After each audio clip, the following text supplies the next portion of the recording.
So ito yung ating mga discrete probability distribution. So number 1 is the discrete uniform distribution. It is one in which the random variable assume each of its value with an equal probability. So kapag discrete uniform, so from the word uniform, ibig sabihin the same or equal yung ating probability. So for example, when a die is tossed, so ibig sabihin yung ating sample space niya, so meron tayong 6 na outcome, ibig sabihin yung probability na lalabas si 1, si 2, si 3, si 4, si 5, at si 6 ay equal sa 1/6.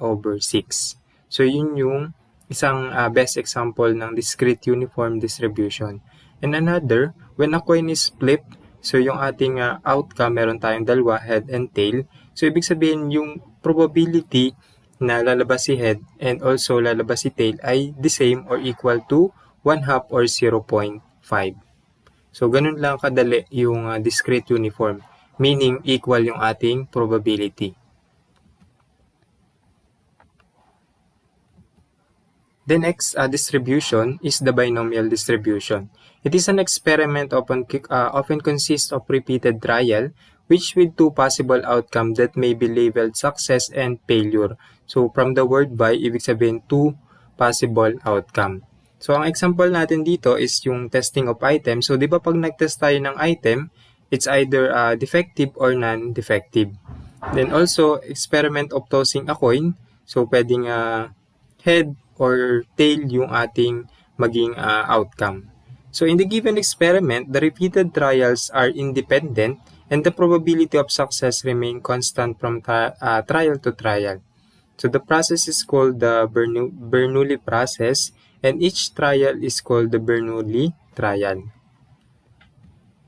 So, ito yung properties natin ng Bernoulli. The experiment consists of n repeated trials. Then each trial result in an outcome that may be classified as a success or failure. So, pwedeng yung isang outcome ay for success and yung isang outcome ay for failure. Then the probability of success denoted by P remains constant from trial to trial and the repeated trials are independent. So, yan yung 4 na properties ng ating Bernoulli process sa binomial distribution. So, a Bernoulli trial can result in a success with probability P and a failure with probability 1 minus P. Or yung symbol natin is Q. So, P for the probability of success and Q for the probability of failure. Then, the probability distribution of the binomial random variable X. So, the number of success in n independent trial. So, ito yung ating formula. So, gagamitin natin yung ating sa combination, yung n distinct object taken x at a time, multiply sa, ito yung ating probability ng success raised to x, or depende sa kung ano ba yung i-determine natin sa specific problem. Multiply sa ito yung ating q or 1 minus p, yung probability ng failure raised to n minus x. So, yan yung formula natin for binomial distribution. So, for theorem number 18, so yung mean and variance of the binomial distribution. So, kapag kinukuha natin yung mean, ang formula natin is n times p. So, yung number of sample multiply sa probability ng success. Then, yung ating variance naman is equal to n times p times q. I-multiply lang natin din sa q, yung n times p. Then, para makuha natin yung standard deviation, i-square root lang natin yung NPQ. So, yun yung ating mga formula na dapat nating matandaan.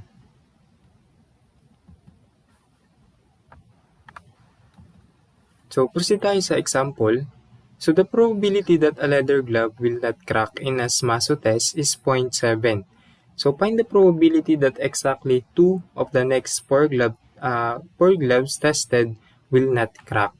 So, paano ba natin ma-identify sa isang specific problem or isang example kung siya ba ay gagamitan natin ng binomial or any discrete probability distribution.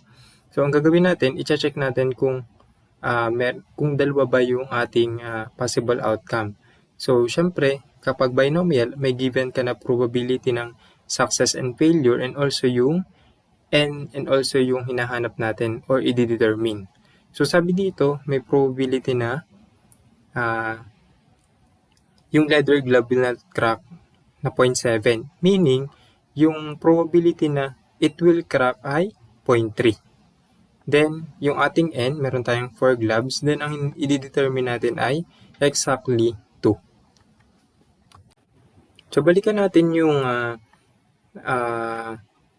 na-derive nating formula. So, di ba, ang hinahanap natin dito ay exactly 2. So, ibig sabihin ng gagamitin nating formula is probability ng x is less than or equal to n minus the probability ng x is less than or equal to n minus 1. So, kung ang hinahanap natin ay exactly 2, ibig sabihin probability ng x is less than or equal to 2 minus the probability ng x is less than or equal to 2 minus 1 is 1. So, base yun dun sa ating na-derive na formula. So, ang gagawin natin, i-check natin dito sa table. So, ito yung table, ito yung cumulative value. So, kung ang probability niya ay 0.7, ito yung 0.7 natin. Then, n natin is 4. Ito yung 4 natin yan. Nilagyan ko na ng red. So, ibig sabihin dito ka lang titingin sa pinaka-intersection niya. Ito yung ating magiging basis ng mga value.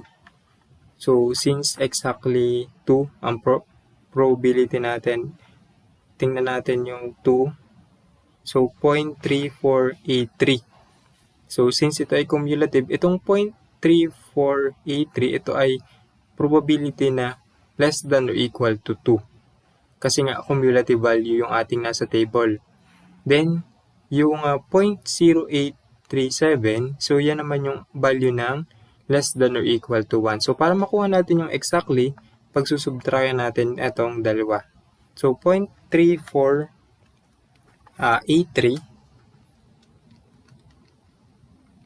then minus 0.0837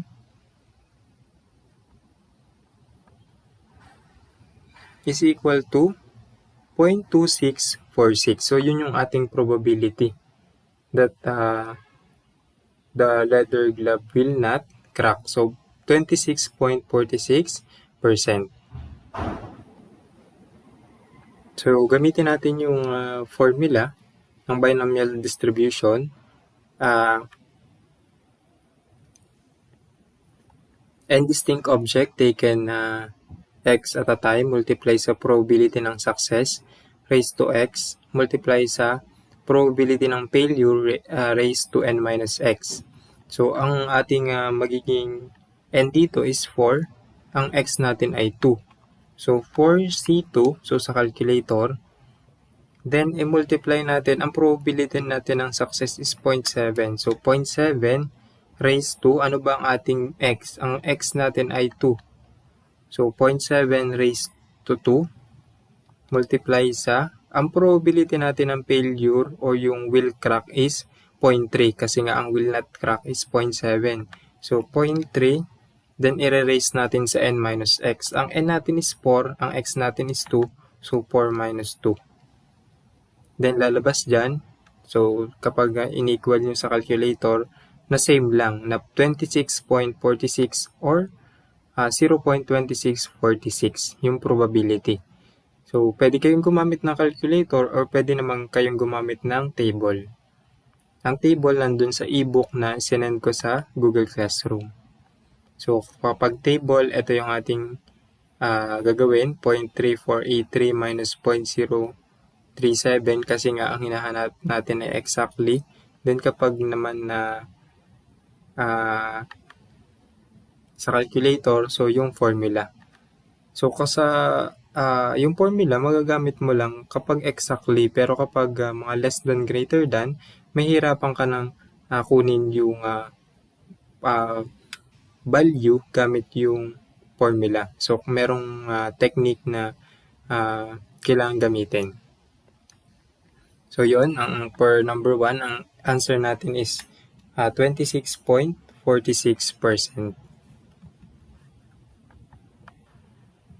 So, proceed tayo sa example 2. Sa coach purchases leather gloves from Adris Philippine Incorporated. So API has informed Coach that the defective rate of the gloves is 30%. Mitch, the third-party inspector contracted by Coach, randomly selected 20 pairs of gloves from the shipment.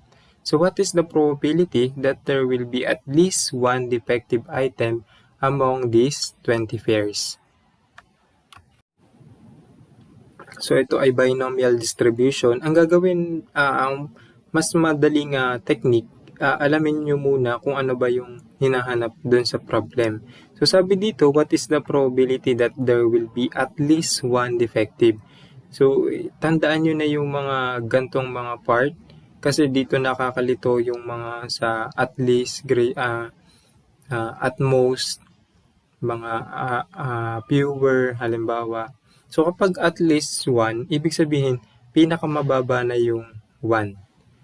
Ano daw yung probability na merong at least 1 defective doon sa 20 pairs? So pwedeng isang defective, pwedeng dalawa, hanggang pwedeng lahat na ng 20 pairs ay defective. So anong probability ngayon nun? So ang ating formula, so probability ng x is kapag at least is greater than or equal to 1. So, ano ba yung ating dun sa na-derive natin? So, probability that x is greater than or equal to 1, ang ating gagawin is 1 minus the probability ng x is less than or equal to n minus 1. So, ang n natin is 1. 1 minus 0. 1 minus 1 is 0. Kaya ang ating formula, probability ng x is greater than or equal to 1, so yung ating at least 1, is equal to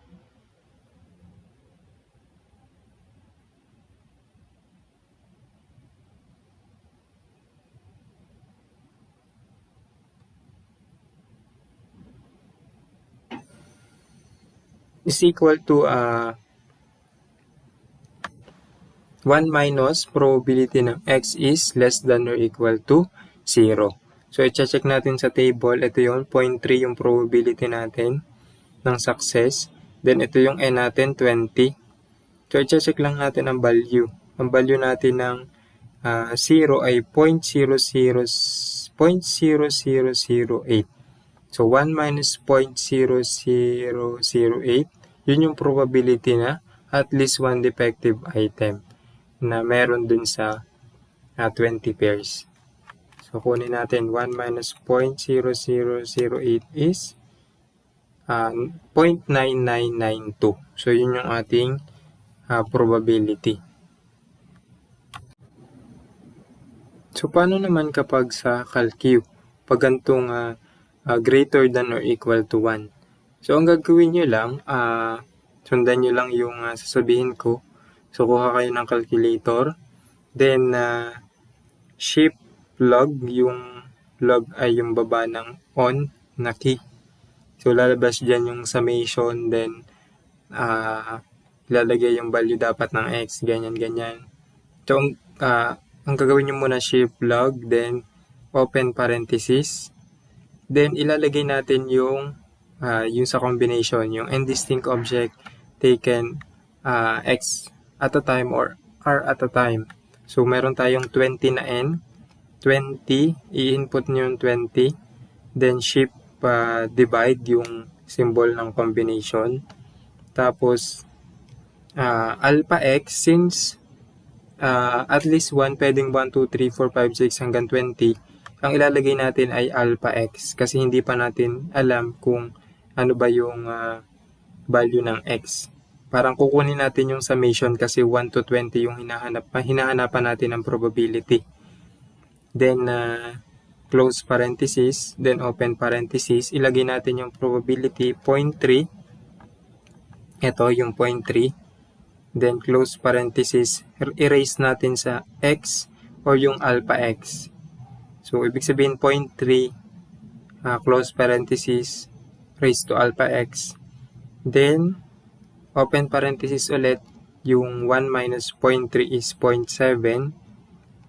yung probability ng failure natin, yung isa, yung Q, i-raise naman natin siya sa 20 minus alpha x. Then, pag okay na, dun sa may replay, parang ilalagay natin yung, pupuntahan natin yung symbol ng summation. Sa baba, ilalagay natin x is equal to 1, then sa taas naman is hanggang 20. So, ibig sabihin 1 to 20 yung kukuhanan natin ng probability. Then, equals lang sa calculator.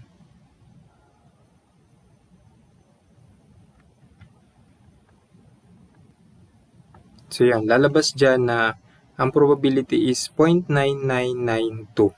So, same lang dun sa kanina na 1 minus 0.0008. So, for this example, ang answer natin is 99.92%. So, example 3 tayo. It is speculated that an impurity exists in 30% of all water refilling station in Metro Manila. To be able to solve the problem, you were tasked to test randomly 10 refilling station. So, using the binomial distribution, what is the probability that more than 3 refilling station have the impurity assuming that speculation is correct? So, identify natin yung N, P, at Q, saka yung ating X na i-determine. So, since meron tayong randomly selected na 10 refilling station, N is equal to 10. Then, meron tayong probability na 30% para sa speculation is correct. And meron tayong yung speculation is incorrect na 1 minus 0.3 or 70%. Then, yung ating i-determine o yung value ng X natin is more than 3 daw. Ibig sabihin, ano ba pag more than 3? X is greater than 3. So, ibig sabihin yung 4, 5, 6, 7, 8, 9, 10. So, using a table, so ano ba yung formula natin dun sa na-derive nating formula sa mga previous nating discussion? So, kapag probability ng X is greater than N, ang formula natin is 1 minus the probability ng X is less than or equal to N. So, ang formula natin kapag probability ng X is greater than 3 is equal to 1 minus the probability ng X is less than or equal to 3. So, ibig sabihin 1 minus yung katapat lang ng cumulative value ng 3 na nasa table. So, kunin natin 0.3. Ito yung 0.3 natin. Then, ang N natin ay 10. Ito yung 10. Then, 3. Ano ba yung katapat ng 3? Ang katapat ng 3 ay 0.6496. So, 1 minus 0.6496, yun yung probability ng more than 3. 1 minus 0.6496. So, ang answer natin is 0.3504 or 35.04%. So, yun yung probability ng more than 3 refilling station have the impurity. So, yan. Using formula, so paano naman kapag formula? So, sundan nyo lang ako dun sa calculator para masolve natin itong example 3 using dun sa formula ng binomial distribution. So, paano ba kapag more than 3? So, ganun ulit. So, shift log, yung baba ng on, then open parenthesis, then ilalagay natin 10C alpha x. So, 10 yung ating n. 10 tapos shift divide yung combination na symbol. Then, alpha x, close parenthesis. Then, open parenthesis, yung probability ng success natin yung 0.3. Then, close parenthesis, raised to alpha x. Then, open parenthesis, yung 1 minus 0.3 or 0.7. Erase natin sa 10 minus alpha x. Then, ilalagay lang natin ano ba yung ating pag more than 3. Pag more than 3, so ilalagay natin sa baba ng summation ay 4 hanggang sa dun sa taas naman is 10. So, 4 to 10. Then, equals ano ang ating answer.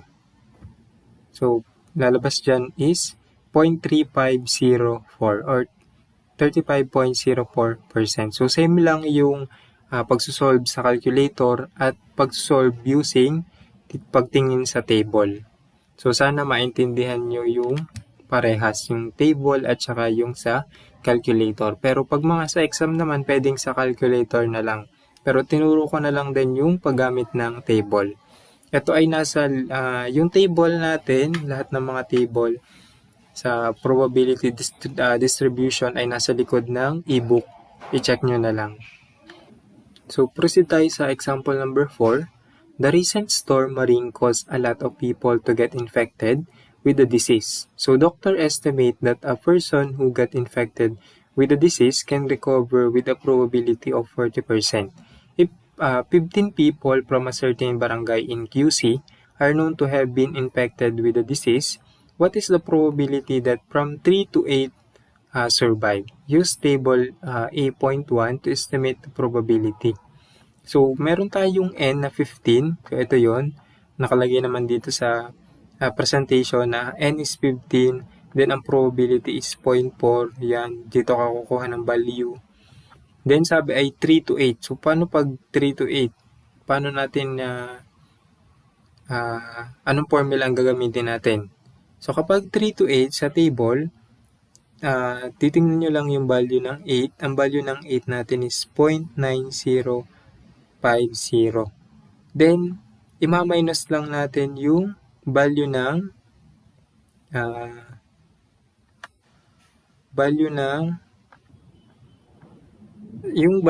ito, yung katapat ng 2, 0.0271.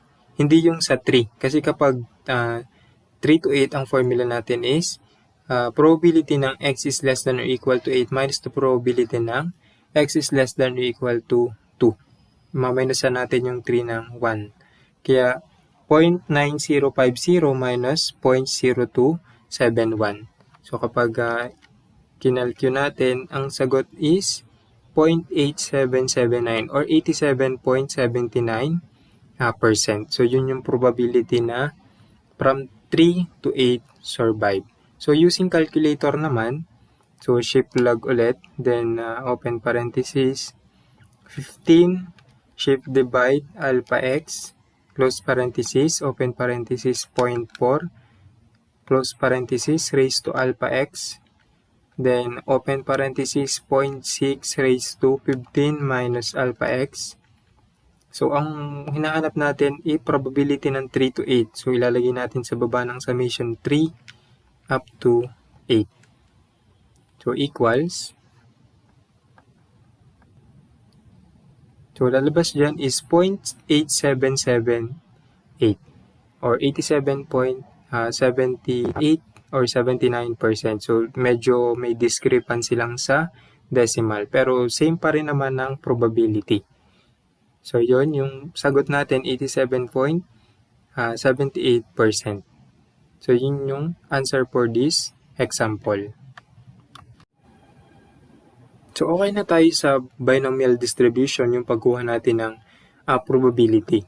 Pero, i-determine natin for this example number 4, yung theorem number 18 natin. So, for example, ano daw yung mean at variance ng problem na to. So, kapag kukunin natin yung mean, ang formula natin is n times p. Ang n natin dito is 15. I-multiply lang natin sa probability na 0.4. So, 15 times 0.4 is 6. So, ibig sabihin, mean natin ay 6. So, paano naman yung variance natin? So, i-multiply lang natin sa q or n times p times q. So, 15 times 0.4 times 0.6, ang answer natin is 3.6. Ibig sabihin, mean natin ay 6, variance is 3.6. Then, ano naman yung kanyang standard deviation? So, square root ng 3.6 is 1.90.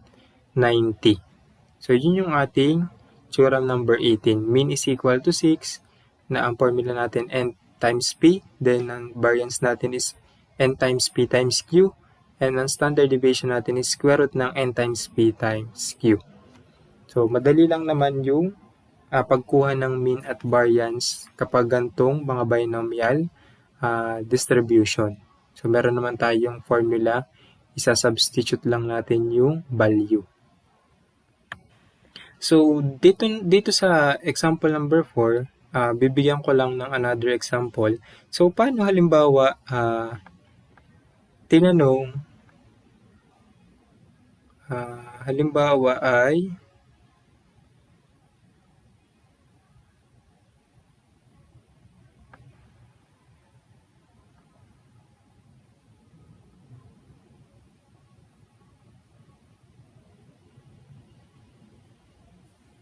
paano kung ang sinabi sa problem ay, if 15 people from a certain barangay in QC are known to have been infected with the disease, what is the probability that from 3 to 8 ay cannot survive or yung hindi makakasurvive? So kapag ganun class ang problem, ang P nyo na gagamitin ay 0.6. So hindi 0.4. Kasi ang 40% dito ay yung kayang makarecover. Ibig sabihin, ang gagamitin natin kung cannot survive ay 60% yung P, then 40% yung Q. Pero same pa rin naman yung step or solution natin.